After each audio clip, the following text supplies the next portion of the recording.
Hi. So I want to tell you, I didn't get a lot of sleep last night because, nerd alert, I was all into this Brexit thing as I've been for months.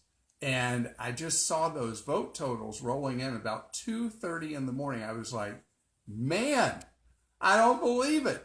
The British are leaving Europe. I know you have to take the Channel train to get there in the first place, but this is big time stuff. And there's a lot of anger among the British people, very similar to a lot of the anger here among people who feel like they've fallen behind. And then the immigration issue was big.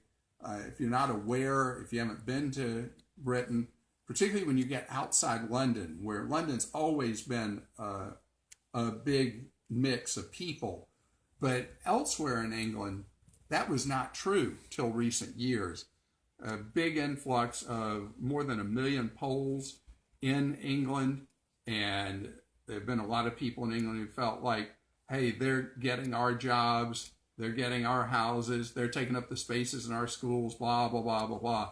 And so there was this feeling like Europe was telling Britain how to live its life, and there were a lot of people in Britain that didn't want that. So the consequences, by the way, we are seeing this same stuff go on with the campaign, and a lot of people are going to be very focused on supporting Donald Trump for this same reason, feeling like we're doing things for everybody else, not for America. But I'll tell you, you know who I'm excited about? Gary Johnson. You don't know who he is? Go find out who Gary Johnson is. So I have a special affinity for the British people. I want to introduce you to the very lively Maggie Thatcher. Maggie, you got anything to say to people? You want to bark in that? And this is Winston Churchill.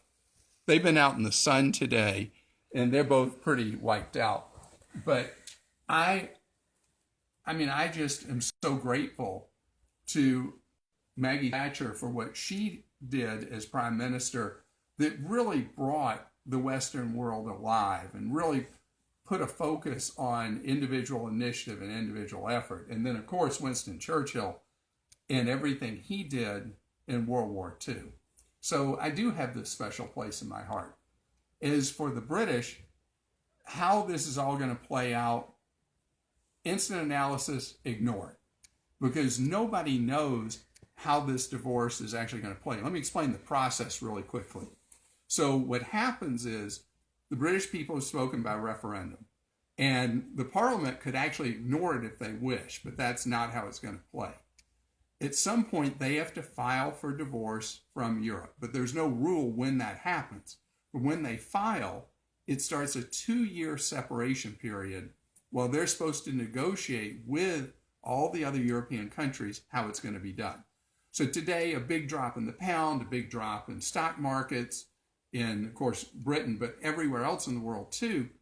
But that's an overreact because we don't know if this is going to get really, really ugly or if it's going to stay more benign.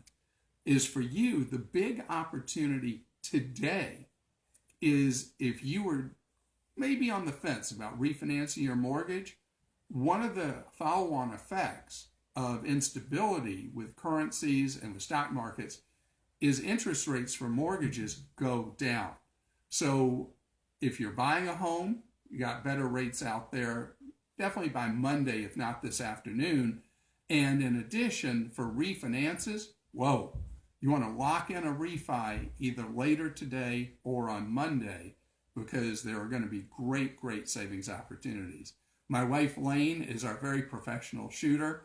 And Lane, do you see any questions posted for me yet? Yes, Ian was saying that his portfolio today is down, I think, 4.2%. What would you say to Ian? Well, I would say don't worry about it. It's just a temporary phenomenon. Ultimately, underlying economic activity and economic growth will... Oh, Maggie, it's okay. Maggie Thatcher finally woke up. Maggie, come here. Come here, Maggie. Also, Steffi, will you go deal with Maggie and Winston? Also, See, the Brian... British are really upset. Let me finish answering the question. Okay.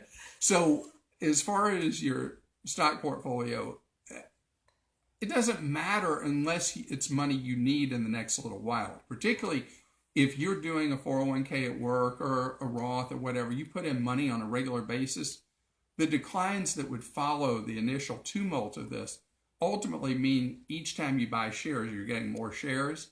For the long haul, what happens today is no effect on you and may in fact be a positive effect. If there's money in the stock market you need now, you need next year, well, stuff that happens now does matter. Otherwise, don't worry, be happy. So Brian is buying this morning. Is that a good idea?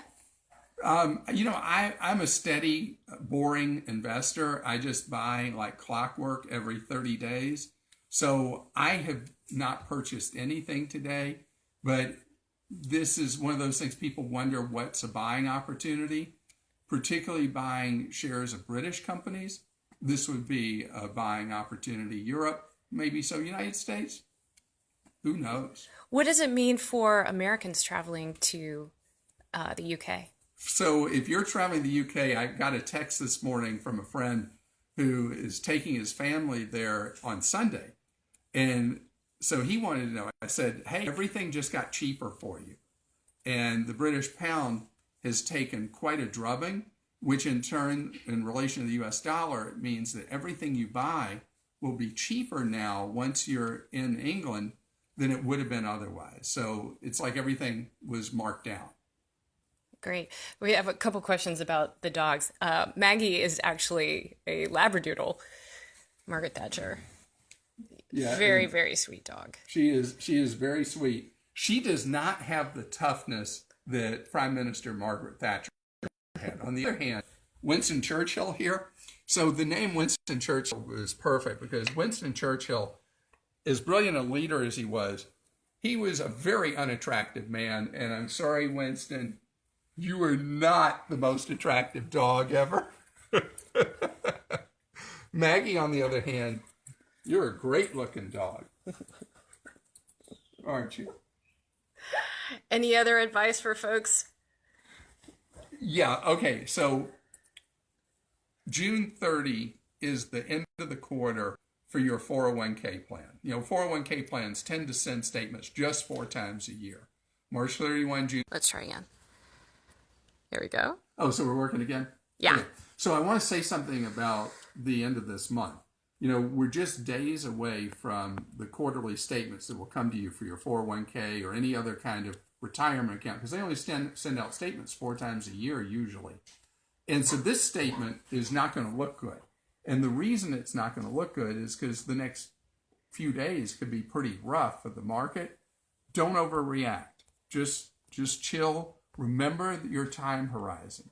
If you're in the mid of your work career, you're years from retiring, this means nothing. Stay the course. Only if you're like right on the edge of retirement do you need to worry more about that. So for me, I say, don't worry, be happy. And we had another question. Will this affect day traders with long-term investments? Will this affect day traders? Well, day traders with long-term investments, those are two entirely I'm not sure what things. Day traders play their games, however, and day traders tend to either do much better or much worse. It's like much higher stakes gambling when there's unexpected events in the world, like the vote in Britain.